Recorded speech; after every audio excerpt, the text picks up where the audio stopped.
Okay, great.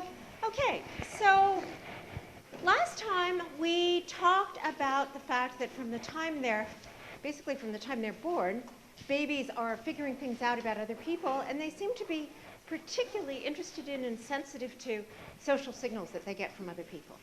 So we saw that from the time they're born, babies are already specially tuned to human faces and voices. And in that first 18 months, they're learning all sorts of things about how their minds work and how the minds of other people work. What we're going to do today is talk about how it is that babies develop an understanding of what psychologists call attachment and what all the rest of us call love. So last time we had the babies flirting, and this time it's going to be full-fledged, deep, intense, romantic passion and love between the baby and the moms. So what we're going to do today is talk about this whole field, which has really become almost a separate field unto itself, about studying attachment, studying the way that babies and caregivers become attached to one another. And of course, if you're thinking about it from an evolutionary perspective, you can see why the most important thing that a baby can possibly do is get caregivers to love them. I mean, literally, without having caregivers who love you and take care of you, babies will die. So the babies seem to be designed to try to pull out this attachment, this caregiving, this intense emotion from the people around them from the time they're born. And developing that relationship is arguably the most important thing that babies can do in the first year or two of their life, making sure that the caregivers around take care of them. And it's a really fascinating psychological phenomenon, I think, unlike pretty much anything else that you can think of in human life. Because after all, if you think about it, what happens is you're pregnant, or you have a partner who's pregnant, you're expecting this baby to come out, you have no idea what this baby's going to be like. The baby could have any number of features, and it's just a baby, just another person. And for most parents, almost from the time that baby is born, the baby suddenly becomes the most absolutely overwhelmingly important thing in the entire universe. And there's nothing else that we ever do in life that's like that, where someone who we don't even know, right, just someone who happens to show up into our lives becomes literally someone who we would give our lives for. It's really phenomenal. It's a really phenomenal experience. And sort of every other social and emotional attachment and relationship that we have looks kind of rational and sensible and weak compared to this one. And yet we completely take it for granted. We just assume that it's going to happen. One way that I like to put it is, I think that I really, really love my partner and I take good care of him. And basically what that comes down to is, I spend a half an hour or so making dinner every night, and we talk for sort of 45 minutes, and if he's in a bad mood, I cheer him up. If you did that with a baby, you would be a hideously abusive mother.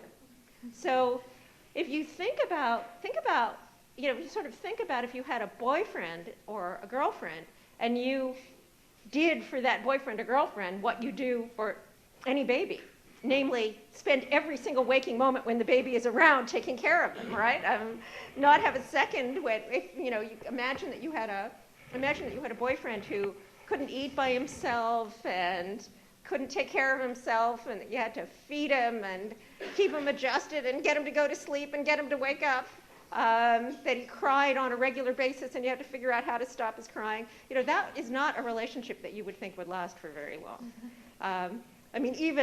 I suppose all of us have kind of boyfriend stories that are sort of like that, but even the worst boyfriend or girlfriend is a lot more low maintenance, as they say, than even the very best and easiest baby. So babies are a really, really high maintenance relationship. And the question is, how is it that people can manage to put in the investment in time and maintenance that they need to allow babies to thrive? So this is, again, one of those things that we just sort of take for granted, and yet, if you think about it for a minute, is really bizarre and strange and fascinating. So the origins of thinking in a consistent way about attachment and love go back to Freud and to John Bowlby, who was the founder of attachment theory. And Freud's idea, if you wanted to explain, well, how is it that this process of attachment and love takes place, one thing you might think right off the bat is, well, maybe babies love their caregivers because, after all, the caregivers are the ones who are taking care of them. So the caregivers are keeping them warm and feeding them and so on and so forth. So maybe it's just what in England we used to call cupboard love. The baby's sort of cuddling with you as he tries to get closer to the cookie jar, that's what English mothers call cupboard love. So maybe it's all just cupboard love. Maybe it's just that we love people because babies love their mothers because they feed them and take care of them. On the other hand, John Bowlby, who, as I say, was the founder of attachment, had an argument that was much more like the kind of evolutionary argument that I was just giving. Babies are completely helpless and dependent, and maybe it's just sort of part of our evolutionary background for caregivers to take care of babies and for babies to try to get comfort and warmth from caregivers. And the famous experiment that was one of the first experiments that was done to study this was done by a guy named Terry Harlow back in the 50s. And what he did was study monkeys and looked at the relationships between monkeys and their mothers. And the first thing that Harlow noticed was that if you separated baby monkeys from their mothers, as they grew up, so you separated monkeys from their mothers, but you made sure that all of their physical needs were taken care of. So they were fed and well taken care of and medicated and generally physically in good shape. But they were separated from their mothers. They didn't have a mother taking care of them. And what Harlow discovered was that when those baby monkeys grew up, they looked screwed up in all sorts of ways. They couldn't produce coherent sexual behavior themselves. They were easily scared and easily stressed. They found it almost impossible to raise a new generation of babies themselves. So separating the mothers and babies early on, even if the babies were being physically taken care of, even if they were fed and otherwise taken care of, seemed to have really bad effects on the monkeys' psychological development when they got to be adult monkeys. And Harlow also discovered that you could have various kinds of, as it were, substitute mothers. So here's a famous picture from the 1950s of one of these monkeys. And what Harlow did was say, all right, well, if we're going to try and figure out what is it about mothering that leads to attachment on the part of the babies, you could try making up kind of various substitute mothers. So here's the substitute mothers that Harlow designed. One of them, the one with the wire cage, was a substitute mother that actually gave the babies food. So the babies could actually go and suck on the little nipple that's there, and they could actually get food from that mother. They could get milk from the mother. The other substitute was a monkey that didn't actually provide any food, but that looked much more and felt much more like a real mother monkey. So this was a monkey that was covered with kind of soft, fuzzy terry cloth-like fur, and the baby could cling on to, and that had a kind of a stylized face that looked like a mother monkey's face. So on the one hand, you have a mother who actually is taking care of your needs, is actually giving you food. On the other hand, you have a mother that isn't doing that, but is warm and cuddly and looks like a mother. And the question was, how would the monkeys treat those two kinds of mothers? And what Harlow discovered was that although the babies would go to the wire mother to get food, they would suck on the wired mother, they would spend most of their time clinging and holding on to the terry cloth mother.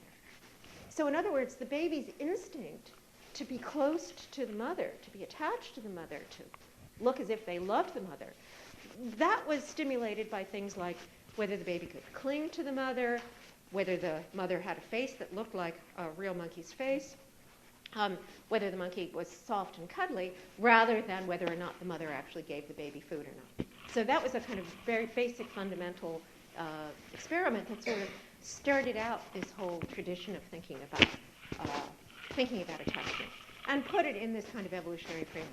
So what Harlow's studies seemed to show was that attachment, caregiving, seemed to be something that was very evolutionarily basic. It was very fundamental to the way that the monkeys functioned. And it was really important for their continuing function later on in life.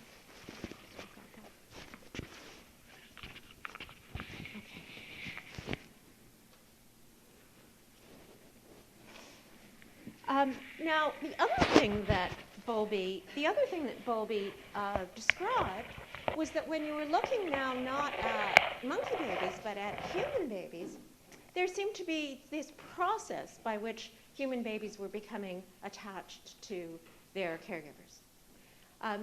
So especially around a year or so, you started seeing this pattern of behavior in human babies where they would start really preferring a caregiver to other people. And in fact, they would show distress or unhappiness if they were separated from the caregiver, this thing called separation anxiety.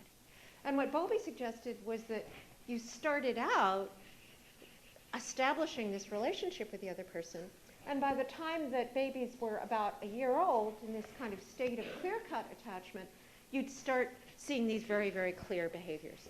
And there were two kinds of behaviors that Bowlby noticed.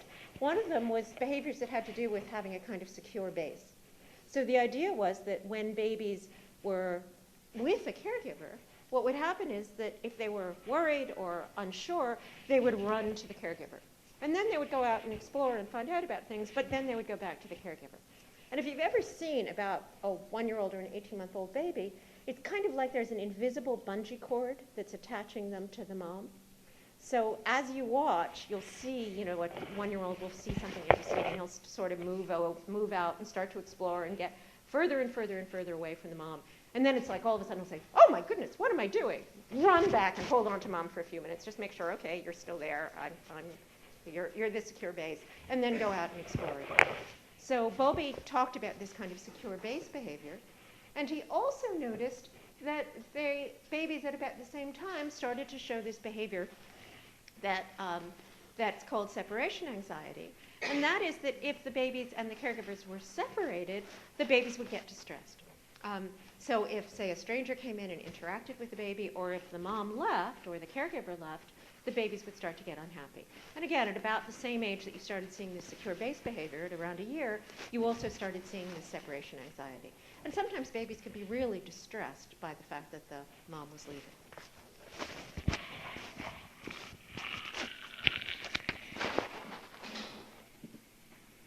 And what Bowlby suggested was that the reason why there was this long development in human babies was because babies were sort of picking up what he called an internal working model, a kind of internal picture about how love and attachment worked. They were starting to realize, okay, this person, of all the people around me, this person is the one who comes and comforts me when I'm distressed. This is the person to turn to when I want encouragement. This is the person of all the people around me who I should be closest to. This is the person I should turn to for comfort and security, and so forth. And the idea was that this model, this sense, was rooted in this evolutionary drive, need to find people to take care of you, but it also was the result of particular experiences that the babies had had, particular interactions that they had had with the people around them.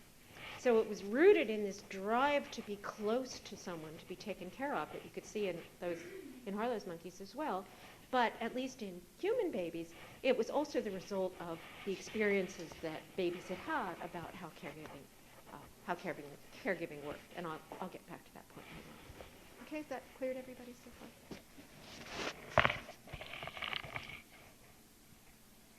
far? Now, so Bowlby was operating in the 50s and 60s. The idea, so was there a way that you could take these ideas that were really the result of just sort of clinical observation and turn them into something that would be more scientific? And Mary Ainsworth actually developed a scientific way, a strategy for trying to test how babies developed an attachment to their caregivers.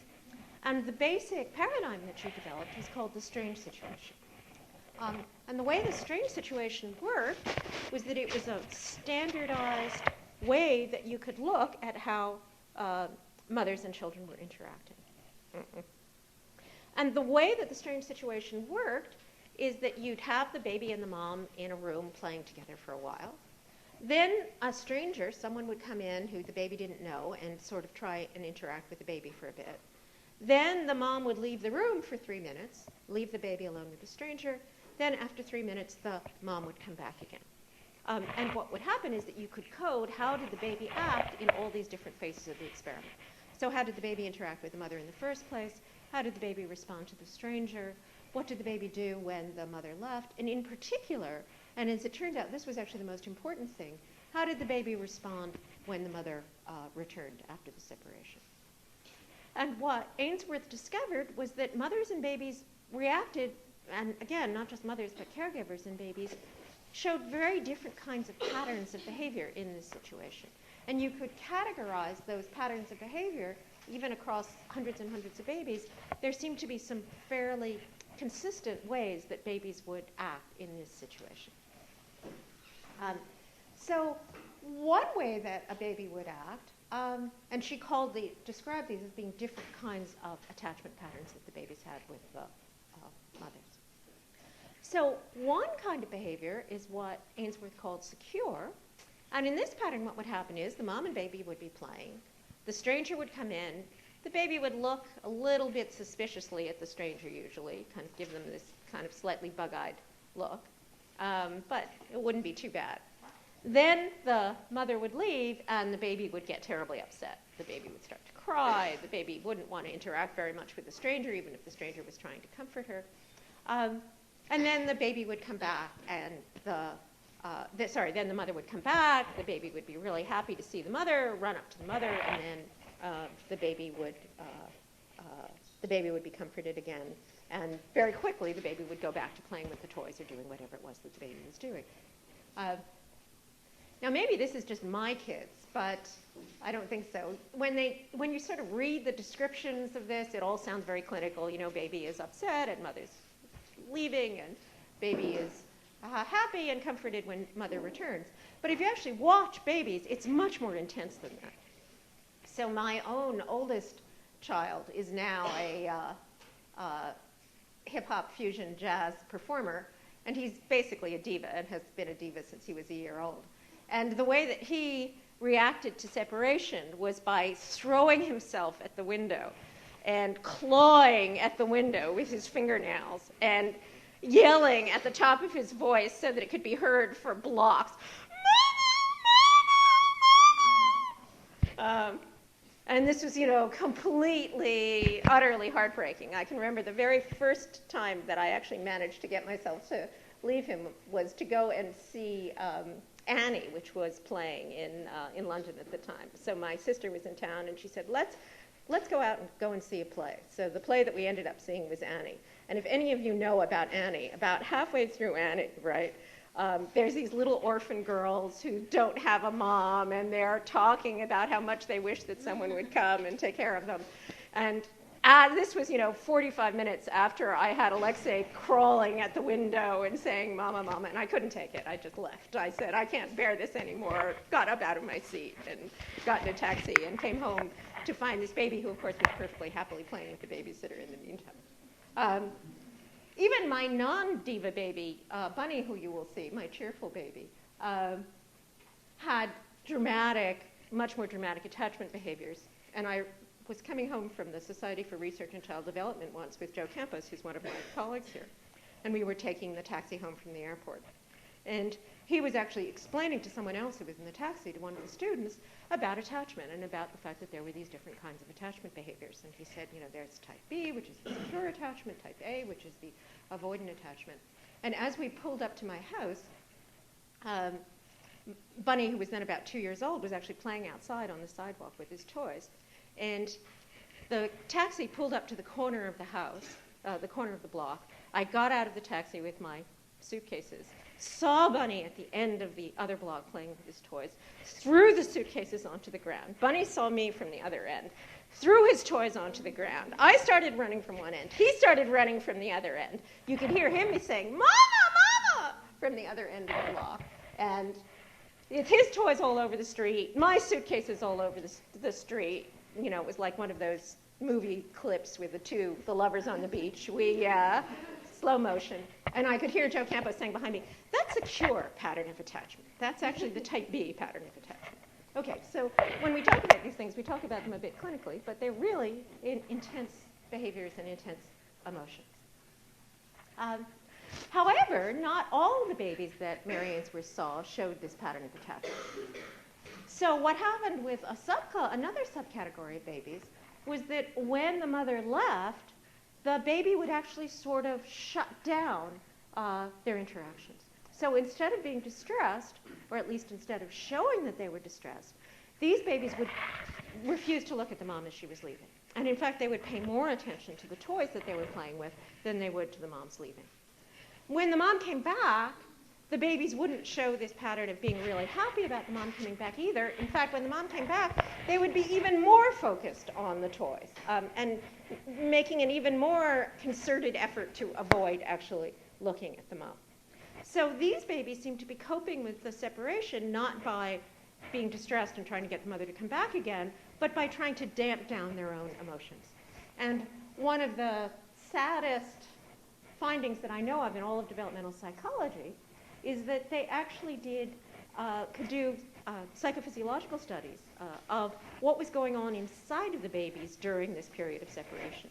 So what you could do is you could measure the baby's heart rate and measure their skin conductance, skin conductance. And we know that skin conductance and heart rate are signs of anxiety. So if you're worried, that's the way things like lie detectors work. If you're worried or anxious, then your skin conductance is going to change and your heart rate is going to change. And what they discovered was that even though these babies weren't showing any signs of distress, if you measured their heart rate and their skin conductance, they looked as if they were sort of off the scales, miserable and stressed. So these were babies who really were stressed about the fact that the mom was leaving, but somehow, and these are only year-old babies, they had learned or developed the strategy of, I'm just going to act as if everything's okay. On the other hand, the resistant babies looked kind of the opposite of that. So the resistant babies were babies who got incredibly upset when the mother left. So were, screaming and yelling and couldn't be comforted when the mother left. And then even more oddly, when the mother returned, as opposed to, say, the secure babies who would, be really happy, these babies would still be miserable. So these babies would be crying and unhappy and anxious even after the mother had come back. And then finally, there were babies who didn't seem to behave in a coherent way at all. So these were the disorganized babies. And these babies didn't seem to have worked out any kind of strategy for dealing with separation. So these were babies who were just all over the place. Sometimes they'd look as if they were unhappy. Sometimes they'd look avoidant. They had this really disorganized behavior. And it turns out that you could categorize babies pretty clearly into these different baby and caregiver pairs pretty clearly into these different categories. Yeah. What determines whether a baby is going to behave in each way?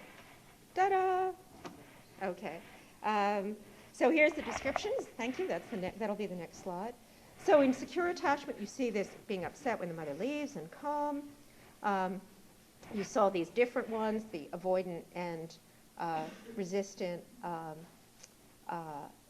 and disorganized patterns of attachment. So, of course, the big question is, what is it that's actually leading to these different patterns of attachment? So one of the things that we've discovered is that the way that parents or caregivers are behaving seems to be related to the attachment patterns. So you're more likely to see insecure attachment patterns, avoidant or resistant, in cases where you have depressed mothers, where you have abusive or neglective caregiving, or in situations in which there's a lot of stressors of various kinds. So by measuring caregiver sensitivity, you can see these different patterns. I think a really important thing to say about this is that the patterns can be different for different caregivers. So again, I've been talking about mothers, and most of this work talks about mothers, but actually you can show that babies also will get attached to fathers, to babysitters, even to grandparents, to older children. And babies can have different patterns of attachment to different caregivers. So a baby might be securely attached to dad, but insecurely attached to mom. And that seems to depend partly on whether each individual caregiver is reacting, how each individual caregiver is reacting to the baby. So you can have a baby who's secure with a babysitter, but insecure with mom, or vice versa. So there seems to be an effect of parental sensitivity. I should say that, although this isn't on the slide, that this seems to interact with, there's some very, very recent evidence which suggests that this may interact with some genetic and temperamental variables as well. So some babies seem to be more subject to this kind of disruption than other babies. So there are some babies, even genetically, who seem to be very good at maintaining secure attachment even when the parent's not behaving very sensitively. And there are other babies who seem to be able to have secure attachments fine when the baby's behaving sensitively, but when there's these kinds of stressors, these babies are more likely to end up having insecure attachment. So this is a very general and important point, which is that whenever we talk about these effects of caregiving on the babies, it's an interaction. It's partly the way the caregivers are, partly the way the babies are. Yeah? The book also mentioned that mother's disposition toward the pregnancy during the pregnancy can affect the baby while it's in the womb. So does that manifest in this the degree of sensitivity? Well, it's hard to figure out, to untangle those things. One thing that we do know, and I'll talk about that in the later slide, is that the way that mothers describe their own attachment experiences when they're pregnant predicts the attachment that they're going to have to their babies, right? So when mothers are reporting on what it was like, the way that they were raised, that's one of the things that predicts how they'll react to the babies. So mothers who say, when you ask them about, well, what was it like when you were getting taken care of, will say, well, here's what it was like, and, my mom took care of me and so forth. That's one of the things that predicts. But here's a really, really interesting part of that. It turns out that the thing that's the best predictor isn't necessarily whether or not the mom says that her own experience was good or bad. It's how thoughtful she is about her own experience, how much she understands her own experience. So moms who said, I had a terrible experience growing up. My mom was really stressed and she had these problems and she couldn't take care of me and so forth. But I understand it. She was young and she was under a lot of pressure and so I can kind of see why that happened. Those moms were actually more likely to have secure babies than moms who just said things like, I don't remember anything about what my caregiving was like. Or, I guess my mom must have taken good care of me, but I don't remember any of the details. So it is true that what the moms were thinking before they had the baby had an effect on the attachment status of the baby. Yeah? Has secure attachment ever been correlated to positive stuff in adulthood? We'll get to that too. Okay. So one thing is just what's the family and caregiver relationship like? There's also evidence that being in different kinds of social or institutional contexts affects the way that attachment develops. And one of the really dramatic examples of this is when you look at children, for instance, who were raised in orphanages. So one of the really dramatic recent examples of this is in Romania in the 1980s. There was this terrible phenomenon, which was that because the economic situation was terrible, there were lots of babies who were given up as orphans, and they were put in these orphanages that were not very well funded, where they were kind of kept alive, but they didn't have any consistent care at all. So, 40 different people would come in and out of the orphanage in a week, and they would basically just leave the babies lying in their cribs, not interact with them very much. When these babies came out of the orphanages, after the fall of Ceausescu, a lot of the babies were actually adopted by British families. And when they came out, their attachment patterns looked incredibly bizarre, not even like any of the ones that we were describing before, maybe most like the disorganized ones. The babies would sort of act as if they were so desperate for secure attachment that anybody who they saw, they would try and hold on to and cling on to as if they were closely attached to them. But the interesting thing is that after several years, those babies could develop secure attachments to the people who had adopted them. So even though the babies started out in this institutional context of orphanages with these very bizarre attachment patterns, when they were adopted and now they had caregivers who were taking care of them, they could develop the same kinds of secure attachments that babies with other early experiences had had. And that's also important because it suggests that this isn't an all or none thing, that babies can actually adjust to being in different kinds of circumstances. And that was predicted by things like how long they'd been deprived, how old they were when they left the institution, and what the environment was into which they were adopted. It's also important to say, though, that part of what is different is the cultural context. So if you think about this as babies making predictions about what's going to happen to them, what counts as adjusting well to the circumstances in which you find yourself can be really different in different circumstances or in different cultures. So one of the things that people discovered early on was that if you looked at, say, German families, you saw more avoidant attachment patterns, or at least things that looked like avoidant attachment patterns.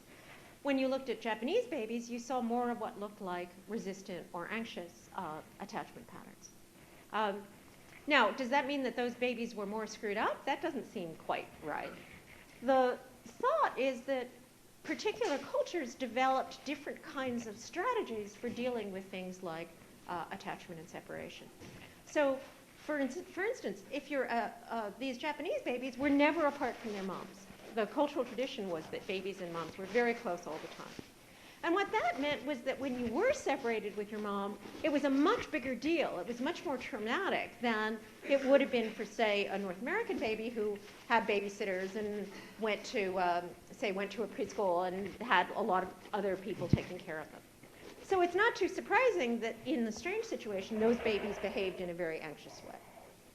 On the other hand, in the German culture, there was a sort of value for not being as emotionally expressive. And the babies seem to have sort of learned that as a way of dealing with the world from the time that they were very little. And again, you could argue, well, there is something to be said for not always having a conniption fit every time something goes wrong or somebody leaves you. That, sort of stiff upper lip, Anglo-Saxon stiff upper lip attitude towards those things actually has something to be said for it. And you can see that in North America, if you compare, say, children who are going to daycare and children who are at home. So the children who are going to daycare are less upset when the mom leaves than the children who are at home. But they're equally happy when the mom comes back again. And you'll see children using, say, avoidance strategies when mom's leaving and they're going to daycare. One of the things that I always liked in our daycare is that they encouraged the babies to actually push the moms away when the moms were going in the morning. So the 3-year-olds would actually say, okay, go, I want you to get out here now. And that was a kind of a way of the babies to own the separation. So you'd have, when you're looking at these behaviors, are you upset by the stranger? How do you react to separation and reunion? You have to think about what does that mean in that context. If you know that mom's leaving, but she always comes back again, that's a really different situation than if you think like the babies in the orphanage, when someone leaves, they never come back again. Or if you think like some of these Japanese babies, mom never leaves. Okay? So the really important thing seemed to be, do babies think that moms are going to come back again after they've left? Okay, so now, whose question was that about what happens later on? In fact, when you looked at, people have done these amazing longitudinal, long-term studies of attachment in which they saw what adults look like compared to their early attachment status. And one of my favorite of these studies is a study that they actually did at airports. So they actually did, I think it was done at Davis, so I think it was maybe even at San Francisco Airport. And have any of you guys seen the movie Love Actually? Mm-hmm. Yeah, it's a wonderful movie. And it makes the point, which I think is really nice, that as much as you hate airports, that airports are actually the greatest centers of love in all of our society. If you really want to see romantic drama, the place to go to see romantic dramas is the airport. So next time you're bored and miserable and unhappy and waiting in line at the airport, just think about it as look at all the love that's going on around you in an airport. And it's true, because the airports are where people, as adults, are in the strange situation, right? Airports are kind of like a portable strange situation for grown-ups, where you're separated from the people that you love, or you have reunions with the people that you love. And what this study did was just sit and make notes, observations of what people in the airport did when someone that they loved was getting on the airplane. And what they discovered was that you saw very much the same sort of range of patterns of reactions to the person getting on the airplane that you saw in the babies. So some people, are out there touching the glass of the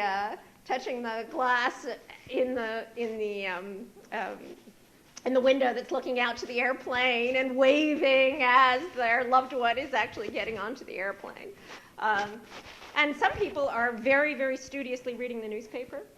So again, watch next time you're at the airport. Reading the newspaper and you think, the newspaper isn't that interesting, right? Your girlfriend is about to leave for 6 months. It can't be that, whatever the headline in the San Francisco Chronicle is that engaging and captivating. So these were people who seem to be using this, I don't even want to pay attention, I'm just pretending that nothing is happening strategy when someone was leaving. And then there were other people who just seemed incredibly upset and didn't seem happy again, even if someone was returning. So you could see these kinds of patterns. And then they just asked people to fill out these adult attachment inventories about what their childhood had been like. And it turned out that there was a relationship between those two things. So it does seem as if there's some relationship between the kinds of attachment patterns that you have as an adult, so the way that you think love operates as an adult, and the way that you think love operates when you're a baby. But interestingly, although there were those relationships, they weren't absolute. So it says here 72% of 21-year-olds were acting the same way that they were when they were babies, but that means that 30% of them weren't. And it's interesting to see some of the things that could shift someone from one attachment status to another. And you can maybe predict what some of those things would be. So for instance, someone who was securely attached to mom and then had mom die so that they actually lost the caregiver who they were closely attached to might end up being in an insecure status later on. So even if you started out with a secure caregiver, if you lost the caregiver, that's the sort of thing that could precipitate a change in attachment status. Fortunately, more often what would happen is the other way around, so that even if you started out, say, with an insecure attachment to mom, if you discovered someone later on in your life who you did have a secure attachment to, maybe an aunt or a grandparent or a teacher or a cousin, someone who you developed this relationship to, maybe a boyfriend or girlfriend, that could actually transform you and make you think, oh, no, wait a minute, I can actually continue to have this relationship. I can continue to have this relationship later on. Okay. And that sort of supports this idea that people are developing, that attachment's the result of these internal working models, these pictures you get about how love works. So even if you start out thinking, oh, when you love someone, they go away and they don't come back again, or you love someone and you express the fact that you're hurt and what they do is ignore you or even, beat you up, that affects the way that you interact with people from then on. But if you get enough counter evidence to that, again, think about those babies as being like little scientists. If you get enough, if enough people tell you, no, that's not how it works. You have an experience where you love someone and you cry and they come and comfort you, that can actually completely change your mind about how love works, and that affects the way that you interact with people after that. So the answer is, yes, there is some evidence that your early attachment status predicts something about how you function, at least in close attachment relationships later on.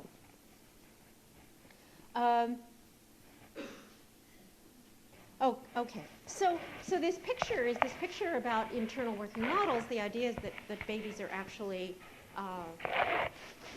developing ideas about how people work. There's some recent, I want to end by describing a recent study that I think is incredibly elegant that uses the cognitive methods that we've been talking about last week to try and test this. So this is a study using those looking time methods we talked about that Susie Johnson at Stanford did. And here's what she did. She showed babies, these were 18-month-old babies, the following sequences of events. So here's what the babies saw.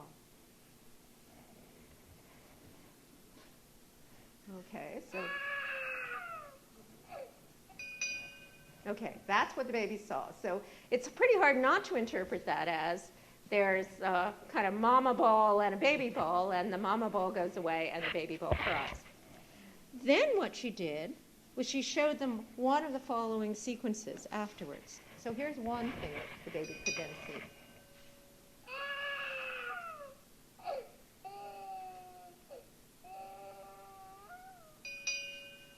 Okay, so mom's coming back and taking care of the baby. Or babies could see this.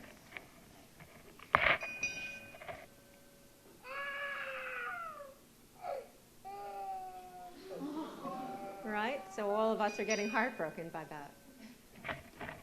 And the babies could also, in a different experiment, she did this. She showed them that same first clip, and now here's the two alternative clips that she showed them.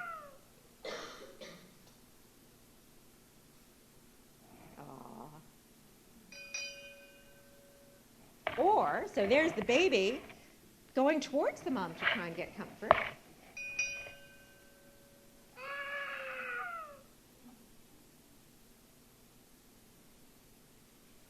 Right? Or the heartbreaking one where the baby goes away.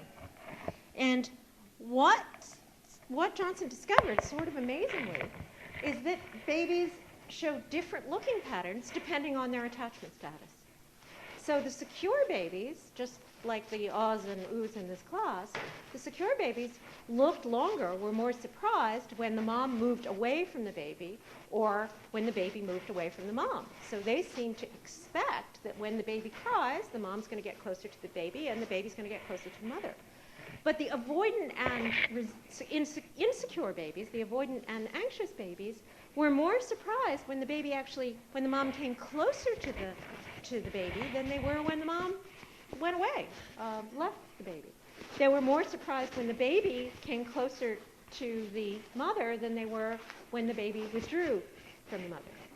So these are really elegant and sort of startling experiments that suggest that attachment status that you see in real life really was the result of the expectations that the babies had built up about how caregiving was going to work.